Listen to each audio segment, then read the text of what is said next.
Over time, a love story in shifts. He met her on an ordinary day. No resumes, no credentials, just heart. She laughed at his jokes, not just politely, but like she'd heard them before, like they were inside jokes from another lifetime. That's when he knew.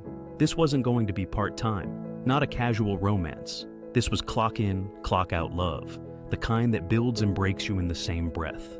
They called it foolish, the way he loved. Don't try too hard, friends warned. Don't give too much. Don't love more than she does. Don't lose yourself. But what if, he thought, trying was the point? In the first week, they found rhythm in simplicity. Morning texts, evening calls, soft goodnights with even softer punctuation.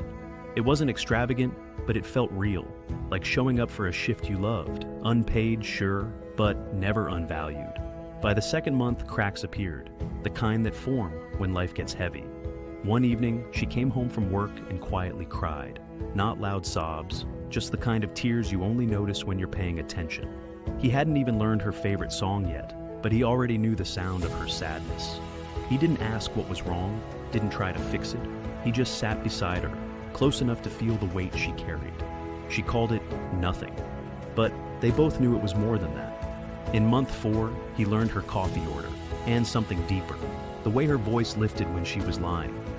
"Yeah, I'm okay," she'd say. He smiled gently in return. "No, you're not." So, he'd show up, with space, with silence, with warm food.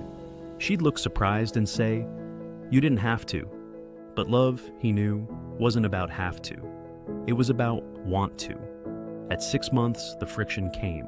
Not shouting, just paper cuts. Thin, sharp. Fights that left no marks until later.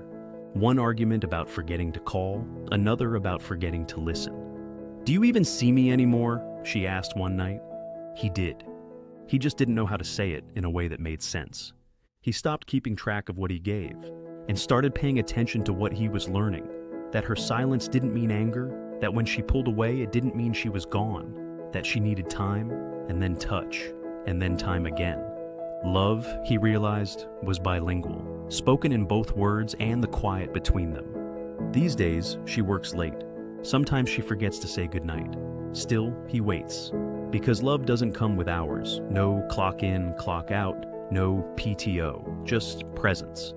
And if loving her is a full-time job, he wants overtime. He wants the long days, the rain check kisses, the missed dinners, the "sorry I fell asleep" texts. People ask him if he's losing himself in this love. He says no. He's finding parts he didn't know he had. Patience, presence, and the ability to carry someone without dropping himself. Love shouldn't cost you your identity, but it should ask you to grow. A year passed. She looked at him one morning, not with sparkles or flair, just a quiet gaze that said, "You feel like home." And in that moment, he understood. This love wasn't about rewards, it was about realness. "Why do you stay?" she asked him once, eyes tired but curious. He didn't hesitate. "Because I applied for love, and I got the position. I'm not quitting." Some days, she gave more. Some days, he did. That was the shift rotation. No one kept score, no one clocked out. But together, they were building something. Not perfect, but worth it. So, yes, if loving her meant late nights, early mornings, and double shifts, he wanted all of it, not for the hours, but for the heart.